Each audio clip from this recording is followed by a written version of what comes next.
मान्यता है कि श्रावण सोमवार के दिन अगर व्रत रखकर इस कथा का पाठ किया जाए तो जातकों की मनचाहा मुराद पूरी हो जाती है। तो आइए सुनते हैं इस कथा को। एक समय की बात है, किसी नगर में एक साहूकार रहता था। उसके घर में धन की कोई कमी नहीं थी, लेकिन उसकी कोई संतान नहीं थी। इस कारण वह बहुत दुखी था। पुत्र प्राप्ति के लिए वह प्रत्येक सोमवार का व्रत रखता था और पूरी श्रद्धा के साथ शिव मंदिर जाकर भगवान शिव और पार्वती जी की पूजा करता था।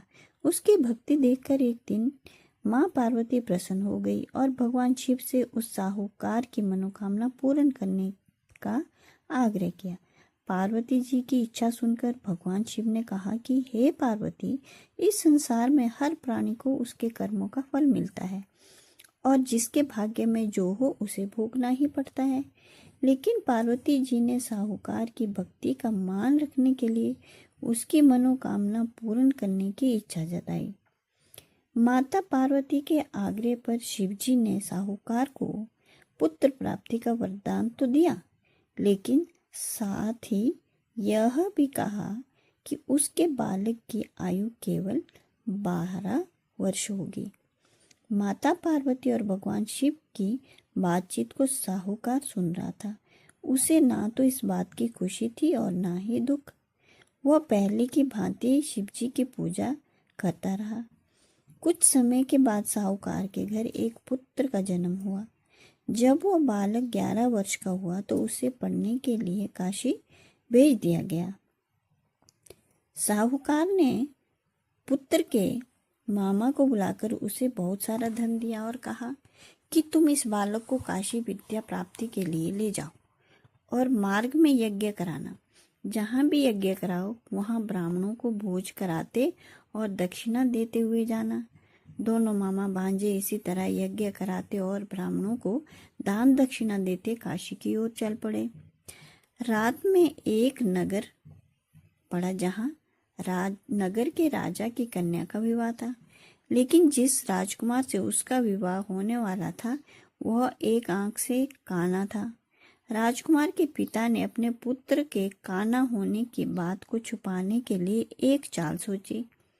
साहूकार के पुत्र को देखकर उसके मन में एक विचार आया। उसने सोचा क्यों ना इस लड़के को दूल्हा बनाकर राजकुमारी से विवाह करा दूं। विवाह के बाद इसको धन देकर विदा कर दूंगा और राजकुमारी को अपने नगर ले जाऊंगा। लड़के को दूल्हे के वस्त्र पहनाकर राजकुमारी से विवाह कर दिया गया, लेकिन साहूकार का पुत्र ईमानदार था। उसे यह बात न्याय संगत नहीं लगी। उसने अवसर पाकर राजकुमारी की चुन्नी के पल्ले पर लिखा कि तुम्हारा विवाह तो मेरे साथ हुआ है, लेकिन जिस राजकुमार के संग तुम्हें भेजा जाएगा वह एक आंख से काना है। मैं तो काशी पढ़ने जा रहा हूँ। जब राजकुमारी ने चुन्नी पर लिखी बातें पढ़ी तो उसने अपने माता पिता को यह बात बताई। राजा ने अपनी पुत्री को विदा नहीं किया, जिससे बारात वापस चली गई।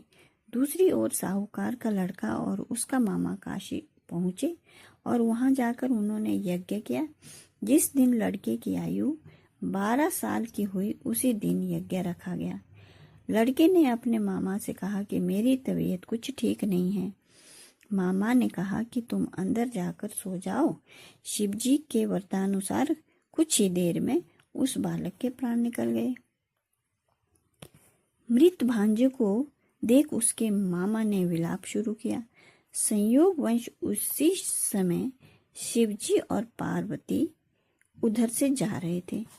पार्वती ने भगवान से कहा, स्वामी, मुझे इसके रोने के स्वर सहन नहीं हो रहा है। आप इस व्यक्ति के कष्ट को अवश्य दूर करें।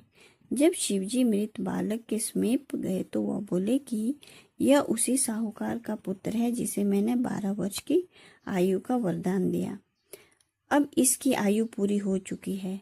लेकिन मातृभाव से विभोर माता पार्वती ने कहा कि हे महादेव, आप इस बालक को और आयु देने की कृपा करें, अन्यथा इसके वियोग में इसके माता पिता भी तड़प तड़प कर मर जाएंगे। माता पार्वती के आग्रह पर भगवान शिव ने उस लड़के को जीवित होने का वरदान दिया। शिवजी की कृपा से वो लड़का जीवित हो गया। शिक्षा समाप्त करके लड़का मामा के साथ अपने नगर की ओर चल दिया। दोनों चलते हुए उसी नगर में पहुंचे जहां उसका विवाह हुआ था। उस नगर में भी उन्होंने यज्ञ का आयोजन किया। उस लड़के के ससुर ने उसे पहचान लिया और महल में ले जाकर उसकी खातिरदारी की और अपनी पुत्री को विदा किया। इधर साहूकार और उसकी पत्नी भूखे प्यासे रहकर बेटी की प्रतीक्षा कर रहे थे। उन्होंने प्रण कर रखा था कि यदि उन्हें अपने बेटे की मृत्यु का समाचार मिला तो वह भी प्राण त्याग देंगे, परंतु अपने बेटे के जीवित होने का समाचार पाकर वह बेहद प्रसन्न हुए।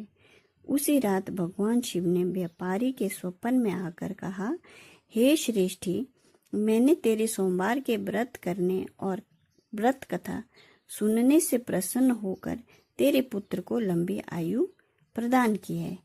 इसी प्रकार जो कोई सोमवार व्रत करता है या कथा सुनता है और पढ़ता है, उसके सभी दुख दूर होते हैं और समस्त मनोकामनाएं पूर्ण होती हैं। ये थी सोमवार व्रत कथा। कहानी अच्छी लगी तो प्लीज़ लाइक करें, सब्सक्राइब नहीं किया तो प्लीज़ सब्सक्राइब भी करें। धन्यवाद।